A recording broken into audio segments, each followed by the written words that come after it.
은혜 아니면 살아갈 수가 호흡마저도 다 주의 것이니 세상 평안과 위로 내게 없어. 예수 오직 예수뿐이네. 은혜 아니면 살아갈 수가 호흡마저도 다 주의 것이니 세상 평안과 위로 내게 없어. 예수 오직 예수뿐이네. 크신 계획 다 볼 수도 없고 작은 고난에 지쳐도 주께 묶인 나의 모든 삶 버티고 견디게 하시네.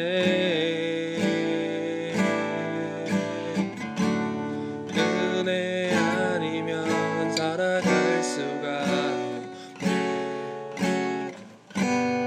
나의 모든 것 다 주께 맡기니 참된 평안과 위로 내게 주신 주 예수 오직 예수뿐이네. 처음부터 찬양하겠습니다. 은혜 아니면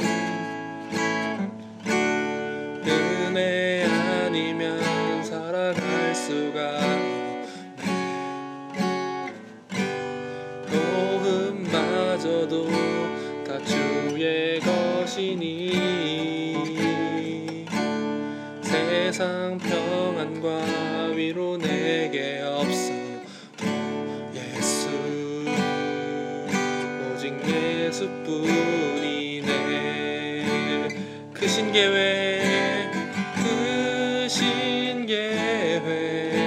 다 볼 수도 없고 작은 고난에 지쳐도 주께 묶인 나의 모든 삶 버티고 견디게 하시네. 은혜 아니면 살아갈 수가 나의 모든 것 다 주께 맡기니 참된 평안과 위로 내게 주신 주 예수 오직 예수뿐이네.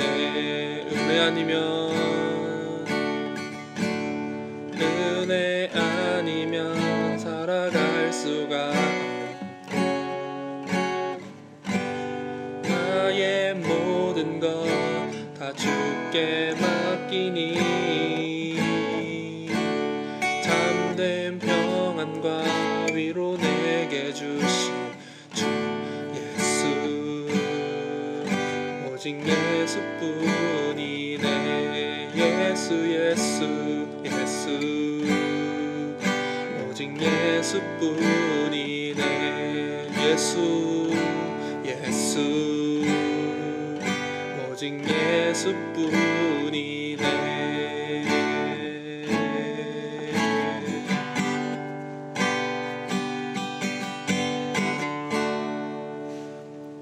아멘. 할렐루야. 사랑하는 청년부 친구들 잘 지냈어요? 벌써 아침 저녁으로 쌀쌀해졌어요. 가을이 온 것 같아요. 이렇게 코로나로 얼굴도 제대로 몇 번 못 봤는데 벌써 가을이 되고 또 좀 있으면 춥다고 겨울 되고 눈 오는 거 아닌가 모르겠어요. 여러분, 우리 이럴 때일수록 코로나가 끝나고 나서 올 한 해가 후회 없도록 우리 신앙 안에서 또 여러분이 계획하는 것들 잘 이룰 수 있기를 소망합니다. 오늘 드려진 찬양도 하나님께서 기뻐 받으신 줄로 믿어요. 오늘 함께 나눌 내용은 바로 사울 왕 두 번째예요. 오늘은 빨리빨리 지나갈 거니까 여러분 주의 집중해서 잘 들어주세요. 오늘 본문은 사무엘상 14장 8절에서 14절이에요. 사무엘상 14장 8절에서 14절. 한 목소리로 함께 읽겠습니다. 사울은 사무엘이 정한 기한대로 이레 동안을 기다렸으나 사무엘이 길갈로 오지 아니하매 백성이 사울에게서 흩어지는지라. 사울이 이르되 번제와 화목제물을 이리로 가져오라 하여 번제를 드렸더니 번제 드리기를 마치자 사무엘이 온지라.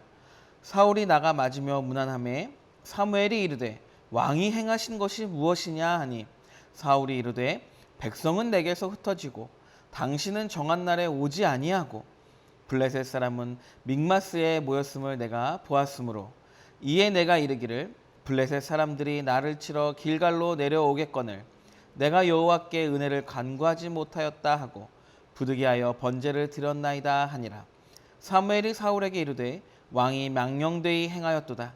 왕이 왕의 하나님 여호와께서 왕에게 내리신 명령을 지키지 아니하였도다. 그리하였더라면 여호와께서 이스라엘 위에 왕의 나라를 영원히 세우셨을 것이거늘 지금은 왕의 나라가 길지 못할 것이라. 여호와께서 왕에게 명령하신 바를 왕이 지키지 아니하였으므로 여호와께서 그의 마음에 맞는 사람을 구하여 여호와께서 그를 그의 백성의 지도자로 삼으셨느니라 하고. 사울이 왕이 된 후에 길갈에서 전투가 일어나게 돼요. 바로 블레셋 나라와의 전투예요. 3,000명을 택해서 2,000명은 사울 왕이랑 있고 1,000명은 요나단 왕자랑 있어요. 근데 이 요나단이 기습해서 블레셋의 수비대를 쳤어요. 그랬더니 이 블레셋이 화가 나가지고 쳐들어오려고 그러는 거예요. 근데 딱 보니까 지금 길갈에 모여있네. 아주 좋은 기회인 거예요. 그래서 막 모아가지고 오는데 성경은 블레셋이 병거 3만 마병 6,000명이라고 그러는 거예요. 아까 몇 명이었어요? 사울 왕이 2,000, 또 요나단이 1,000명이었는데 이들은 뭐 병거 3만 그리고 마병 6,000명인 거예요.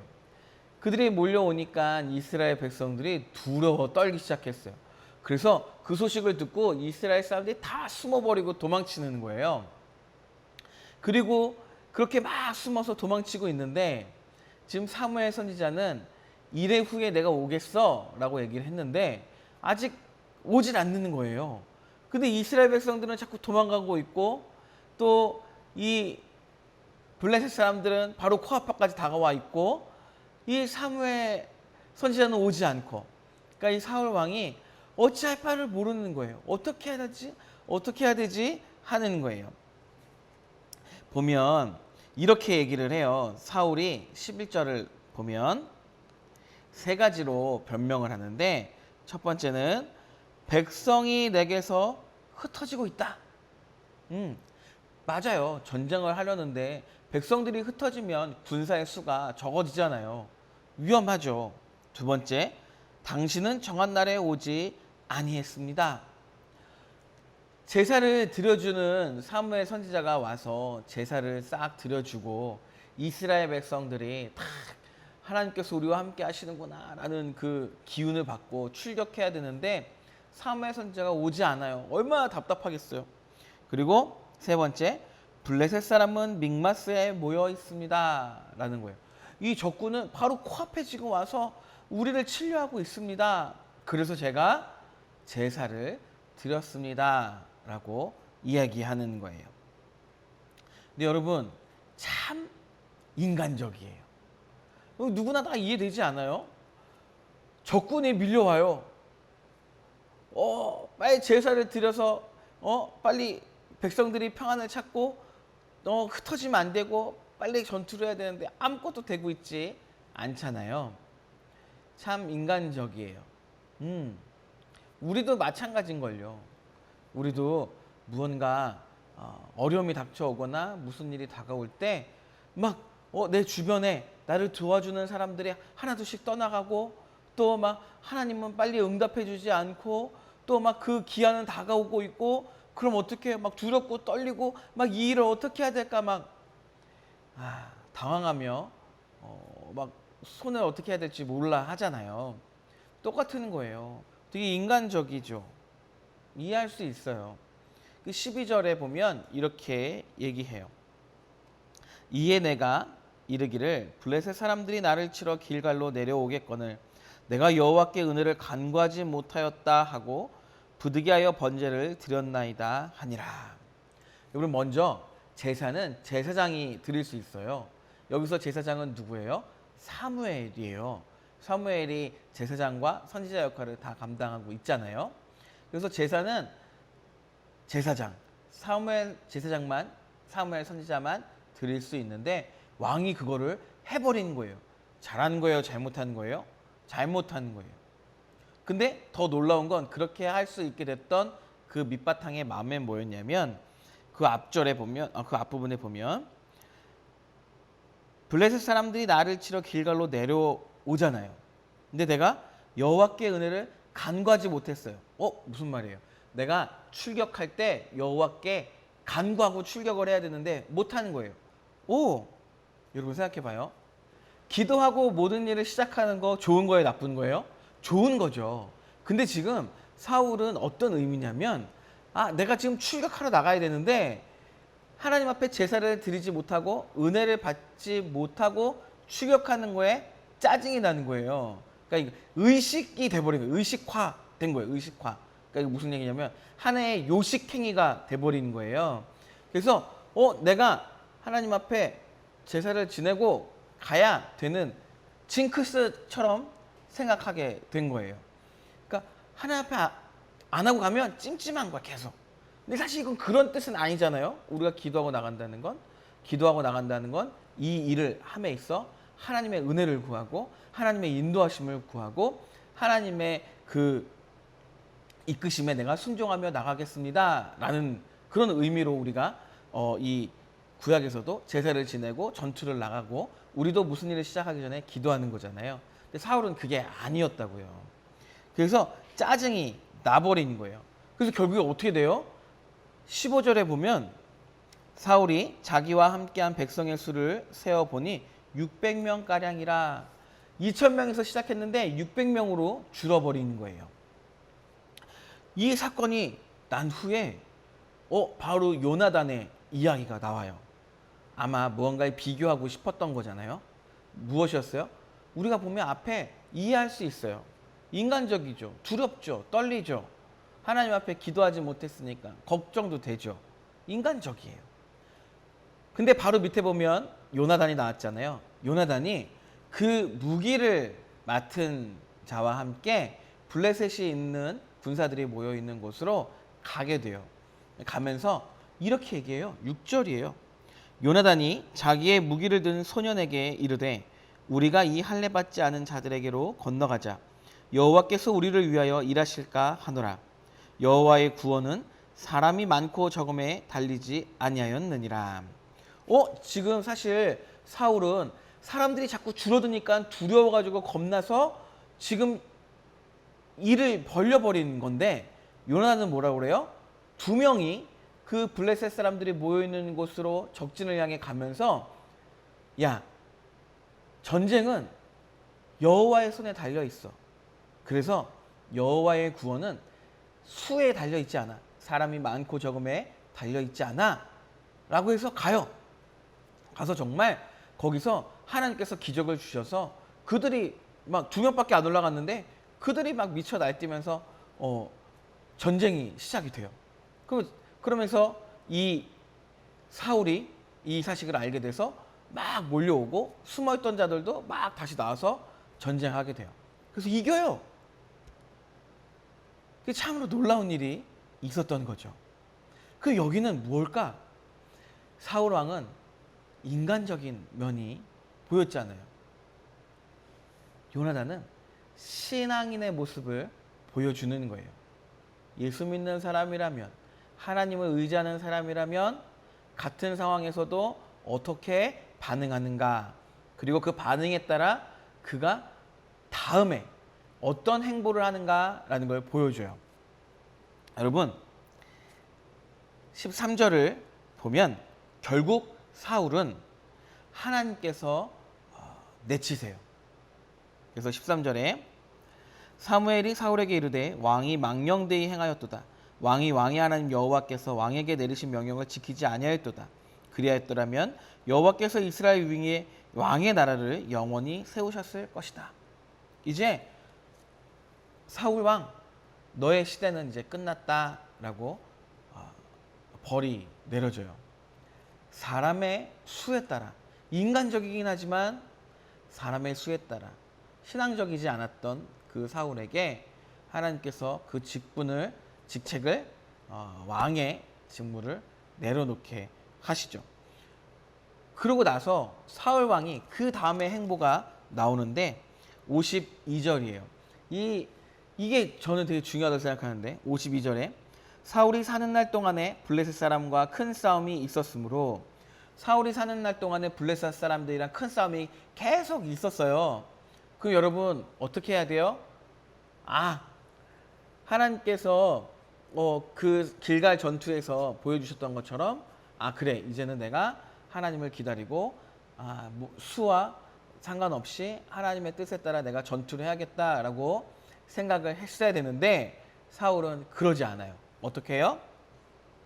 사울이 힘센 사람이나 용감한 사람을 보면 그들을 불러 모았더라.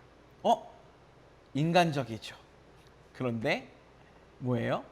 사는 날 동안, 그러니까 사울이 지금부터 죽는 그날까지 보기만 하면 힘센 사람, 싸움 잘하는 사람들만 모아요. 왜요? 전쟁에서 이기고 싶어서. 그 잘못된 길갈 전투에서의 모습을 그래요, 인간적이라고 얘기할 수는 있어요. 근데 그의 길갈 전투 이후에 사울은 계속해서 인간적인 모습으로 살아요. 하나님을 믿는 사람의 모습으로 살지 못하죠. 하나님 믿는 사람은 그 일로 인해 오히려 하나님께 돌아왔을 것이고, 또 힘센 사람을 모으거나 싸움 잘하는 사람을 평생토록 모으는데 집중하지 않고 오히려 하나님께 집중하는데 시간을 썼을 거예요. 그럼 요나단은요, 23절을 보면 여호와께서 그날에 이스라엘을 구원하심으로 전쟁이 베다웬을 짓나니라. 아까 했던 그 요나단의 싸움의 시작으로 여호와께서 이스라엘을 구원하셨다라고 얘기를 해요. 믿음으로 하나님께서 구원하심에는 수의 많고 적음이 문제가 아니다라는 믿음을, 확신을 가지고 나아갔던 그 요나단에게 하나님이 그날의 구원을 베푸세요. 그리고 나서 45절에 보면 백성이 사울에게 말하되 이스라엘의 이 큰 구원을 이룬 요나단이 죽겠나이까? 결단코 그렇지 아니하니이다. 여호와의 살아계심을 두고 맹세하옵나니 그의 머리털 하나도 땅에 떨어지지 아니할 것은 그가 오늘 하나님과 동역하였음이니이다 하여 백성이 요나단을 구원하여 죽지 않게 하니라. 백성들이 요나단에 대한 평가가 있는데 무엇이었냐면 하나님과 동역하였다. 모든 백성들이 다 그렇게 한 목소리로 얘기하는 거예요. 요나단은 하나님과 동역하였다. 이 백성들이 어떤 백성이에요? 블레셋이 몰려왔을 때 흩어졌던 백성들, 도망갔던 백성들, 하나님의 그 인도하심을 믿지 못했던 그 백성들이 요나단 때문에 하나님이 우리에게 구원을 베푸시는구나, 요나단은 하나님과 동역하는 사람이구나, 하나님이 우리를 구원하셨구나, 하나님의 구원은 수에 달려있지 않구나 라는 것을 알게 돼요. 같은 길갈 전투의 상황이었지만 한 사람은 너무나도 지극히 인간적인 모습으로 살아요. 또 한 사람은 그 가운데서 하나님의 뜻을 발견하고 하나님의 인도하심이 어떤 것이라는 걸 정확히 알고 그 다음 이후에도 하나님의 뜻에 맞게 살아요. 그러면서 어떻게 해요? 승리하고 주변 사람들도 그것을 인정하게 돼요. 여러분, 인간적인 건 이해가 돼요. 우리 지금 어렵잖아요. 코로나 상황으로 교회도 못 오고 또 기도도 잘 못하고 또 각자의 삶도 어렵다는 거 인간적으로 다 이해됩니다. 그런데요, 신앙적으로는 여러분이 지치지 않았으면 좋겠어요. 인간적으로는 우리가 다 이해해주고 함께 협력할 수 있지만 신앙적인 면으로 봤을 땐 이 똑같은 시간이 지난 후에 여러분의 신앙이 더 자랐으면 좋겠어요. 다른 사람들은 인간적인 모습으로 어려움 가운데 계속 그런 모습으로 있다 하더라도 하나님을 섬기는 예수 그리스도를 마음에 모신 우리 청년부는 그것들을 다 뒤로 하고 요나단처럼 이 기간을 정말 하나님과 함께 보낼 수 있기를 소망합니다. 그래서 여러분의 인생에 언제라도 어려움은 올 수 있잖아요. 그 반복되는 어려움을 신앙으로 이겨내는 준비를 한다고 생각하세요. 이 코로나 기간에 많은 어려움이 있겠지만 신앙적인 눈을 떠서 내가 더 기도하고 내가 더 하나님께 매달려 보고 내가 더 하나님께서 나를 어떻게 이끄실 건가에 대한 질문도 해보고 꿈도 다시 꿔보고 비전도 다시 갖고 이 기간에 했으면 좋겠어요. 내가 가진 것에 실망하지 말고 내 주변 것에 대해 낙심하지 말고 하나님의 구원과 하나님의 인도하심에는 수에 상관없듯이 우리가 가진 그 환경에 상관없이 하나님께서 쓰시고자 한다면 쓰시는 거니까 여러분들이 이 기간을 멋지게 신앙적으로 성장하며 보낼 수 있기를 예수님의 이름으로 축원합니다. 함께 기도할까요? 살아계신 하나님, 같은 길갈의 전투에서 사울은 너무나 인간적이었으나 인간적인 것에 멈춰버렸습니다. 요나단은 그 같은 길갈 전투에서 신앙적으로 그 전투를 승리로 이끌고 주변 사람들까지 하나님을 신뢰하도록 만들었습니다. 지금 우리 코로나 기간으로 인하여 너무나도 힘이 듭니다. 인간적으로 힘든 거 다 이해가 되고 또 어려운 것도 하나님 저희들 다 이해가 됩니다. 하나님, 하지만 우리가 신앙적으로는 이겨낼 수 있게 해 주십시오. 이 기간 동안 신앙이 떨어지지 않게 해 주시고 예배에 참석하지 못한다 하여서도 오히려 더 예배에 대한 열정을 키우게 하여 주시고 또 기도에 대한 열정을 키우게 하셔서 남들이 이 기간 동안 아무것도 할 수 없어, 이 기간에 우리가 뭘 하겠어 라고 실망적인 말을 한다 하여도 우리는 하나님께서 이 기간 동안에 우리에게 원하시는 게 무엇인지를 파악하고 하나님의 인도하심에 우리가 순종하며 하나님이 우리를 이끄시는 것에 우리가 한번 믿음으로 나아가게 하여 주옵소서. 그래서 하나님의 인도하심에는 수의 많고 적음의 문제가 아니고 우리의 환경의 문제가 아니고 내가 가진 것의 문제가 아니라 내가 얼마만큼 하나님을 의지하며 하나님을 신뢰하는가에 대한 문제라는 것을 신앙에 우리가 더욱더 든든히 서가는 귀한 이번 한 주간 되게 하여 주옵소서. 이제는 우리 주 예수 그리스도의 은혜와 하나님 아버지의 크신 사랑하심과 성령님의 교통하심이 요나단처럼 하나님의 구원과 인도하심에는 사람의 많고 적음에 있는 것이 아니라는 것을 굳게 믿음으로 이번 한 주간 동안 하나님을 신뢰하며 하나님의 인도하심을 따르며 신앙 안에서 멋지게 승리하는 한 주가 되기를 소망하는 우리 세중앙교회 모든 청년들 머리머리 위에 또 그들의 가정 위에 또 우리 셀장 집사님들 머리머리 위에 그들의 가정 위에 그리고 우리 청년들의 모든 기도 제목 위에 하나님께서 이제부터 영원까지 함께 계시기를 축원하옵나이다. 아멘. 감사합니다. 이번 한 주도 승리해요. 빠이빠이.